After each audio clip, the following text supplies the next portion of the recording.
durant les 50 années qui vont venir, la croissance sera en Afrique. Aujourd'hui, toutes les grandes entreprises multinationales sont en train de s'installer en Afrique pour pouvoir apporter leur contribution pour pouvoir avoir le part du gâteau. Je me suis dit qu'aujourd'hui, il faut que nous aussi, jeunes Africains, que nous puissions avoir aussi notre part du gâteau. Parce que nos parents ont payé de l'argent pour nos études. Donc si on sort avec un diplôme, on doit être capable de trouver un travail qui est décent. Et pour ce faire, nous, notre objectif, c'est de mettre à la disposition de tous les jeunes, même les gens qui ont de l'expérience, parce que des fois, on se rend compte comme quand quelqu'un peut être dans une entreprise et durer dans l'entreprise, il n'y a pas de perspective que d'avenir, la personne veut changer.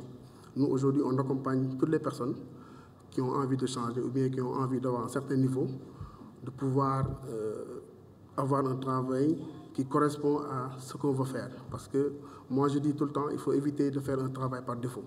Un travail par défaut, c'est quoi?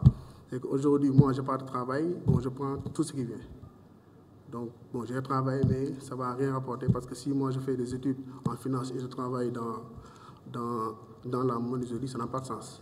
Donc, aujourd'hui, nous, on veut faire de sorte que tout un chacun, par rapport à sa formation, puisse pouvoir accéder à l'emploi ou même créer de l'emploi. Parce qu'aujourd'hui, on sait très bien, on peut trouver un emploi, même être dans une grande entreprise. Bon, même moi, je ne veux même pas parler de grande entreprise, parce qu'une grande entreprise, aujourd'hui, peut faire faillite. Donc, pour moi, une entreprise, tout court, on peut avoir de l'expérience et pouvoir créer une entreprise pour créer de l'emploi. Parce que notre objectif principal, c'est de pouvoir donner aux gens l'opportunité de créer de la richesse, de créer de la valeur ajoutée dans le cadre de l'emploi. Et j'interpelle aujourd'hui toutes les entreprises de la place que si chacun d'entre nous, dans son domaine respectif, fait un effort, je pense que le chômage des jeunes va baisser. Parce qu'il ne suffit pas de faire des slogans. Bon, nous, on est dans l'action.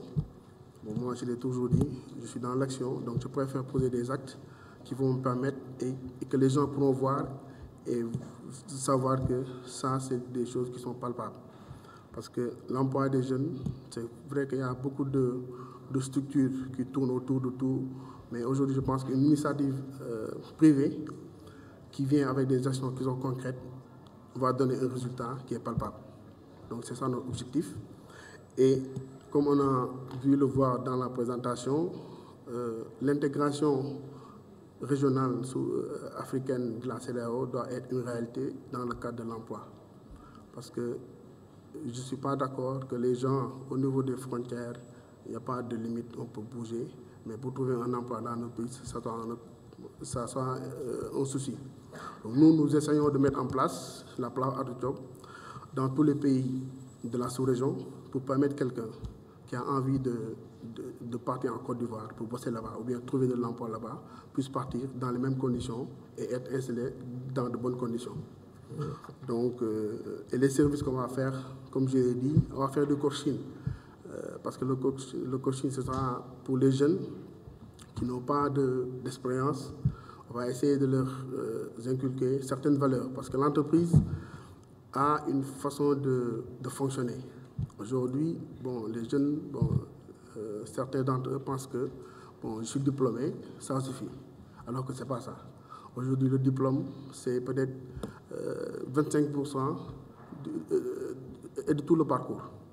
Donc nous, on va essayer de les former en développant des sessions de coaching pour leur permettre de savoir c'est quoi une entreprise, comment il faut tenir une entreprise, c'est quoi la culture d'entreprise. Parce qu'il faut avoir la culture d'entreprise.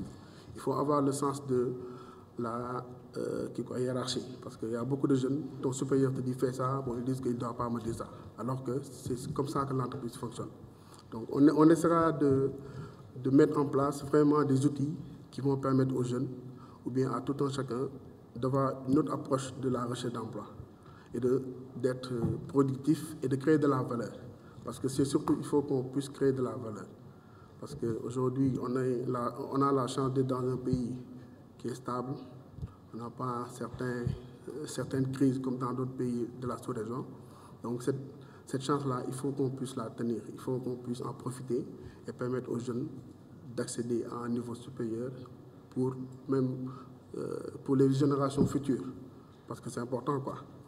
Et aujourd'hui, Atou Diop va développer des partenariats avec des structures de la place.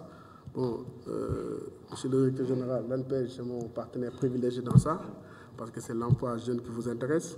Bon, aujourd'hui, je prends l'engagement devant tout le monde que nous allons essayer de travailler ensemble, en synergie, pour mettre en place tous les outils qui vont permettre à améliorer l'employabilité des jeunes. Parce que ça fait du mal de voir son fils qui a un master d'heures, qui chôme à la maison, le matin il te demande « Papa, j'ai besoin de 100 francs ». Ça, je veux qu'on change cette façon de faire.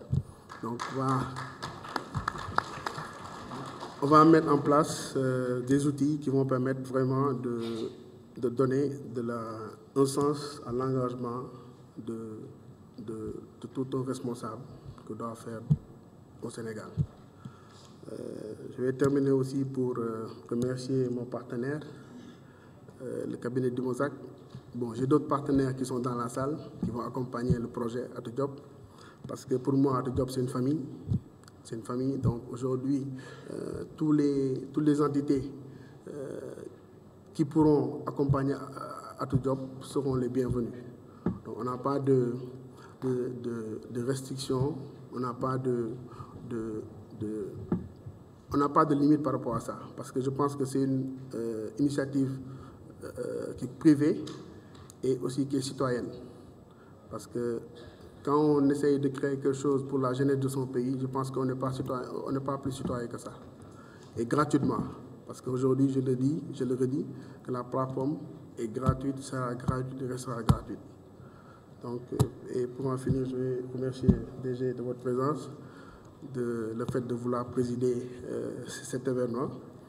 C'est vrai que vous avez un emploi de temps un peu chargé, mais bon, c'est pour la bonne cause, quoi. Je vous remercie de votre attention.